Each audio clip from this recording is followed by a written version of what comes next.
For the first time in history, people and machinery are working together, realizing a dream.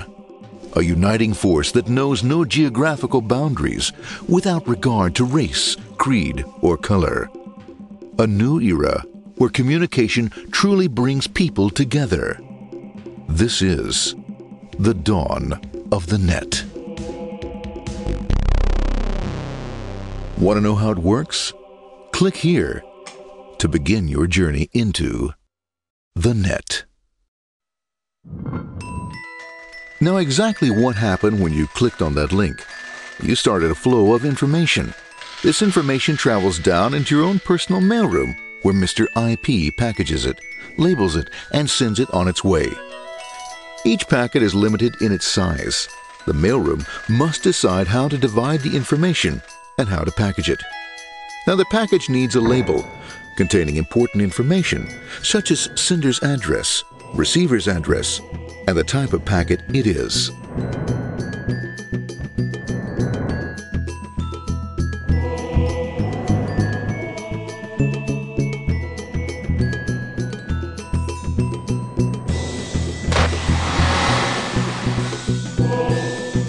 Because this particular packet is going out onto the internet, it also gets an address for the proxy server, which has a special function, as we'll see later.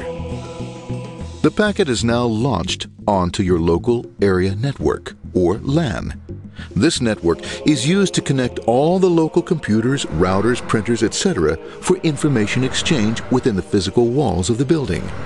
The LAN is a pretty uncontrolled place, and unfortunately, accidents can happen.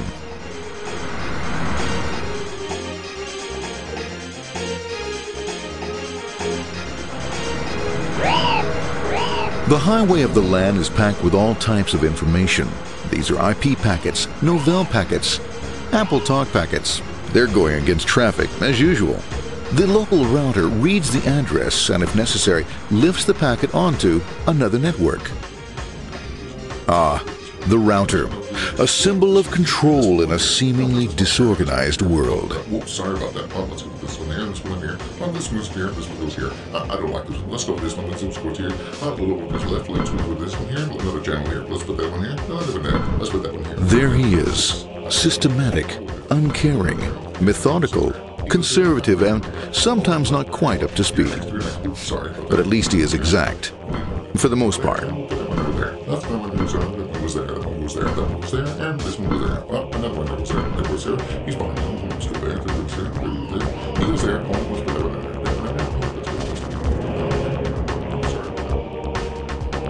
there. As the packets leave the router, they make their way into the corporate intranet and head for the router switch. A bit more efficient than the router switch plays fast and loose with IP packets, deftly routing them along their way. A digital pinball wizard, if you will. Here we go. Here comes another one. And it's another. Watch this, Mom. Here goes. Whoop, we're on the back. Hey, in there, in there, in there. Over the left, over the right, over the left, over the right. You got it. Here it comes. Right on. He shoots. He scores. It's going. Hey, Wayne. Here, watch out. Here comes another one. Oh, here we go. And it's gone. It's gone. As packets arrive at their destination, they're picked up by the network interface, ready to be sent to the next level. In this case, the proxy. The proxy is used by many companies as sort of a middleman in order to lessen the load on their internet connection, and for security reasons as well. As you can see, the packets are all of various sizes, depending upon their content.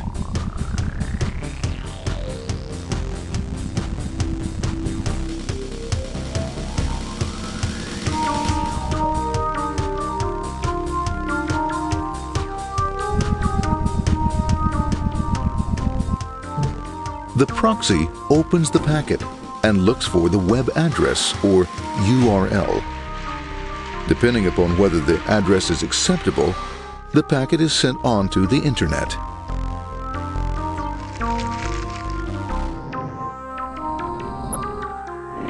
There are, however, some addresses which do not meet with the approval of the proxy, that is to say, corporate or management guidelines.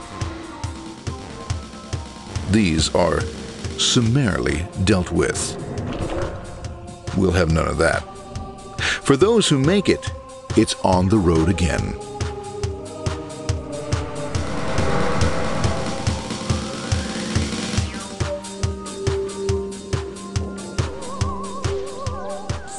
Next up, the firewall.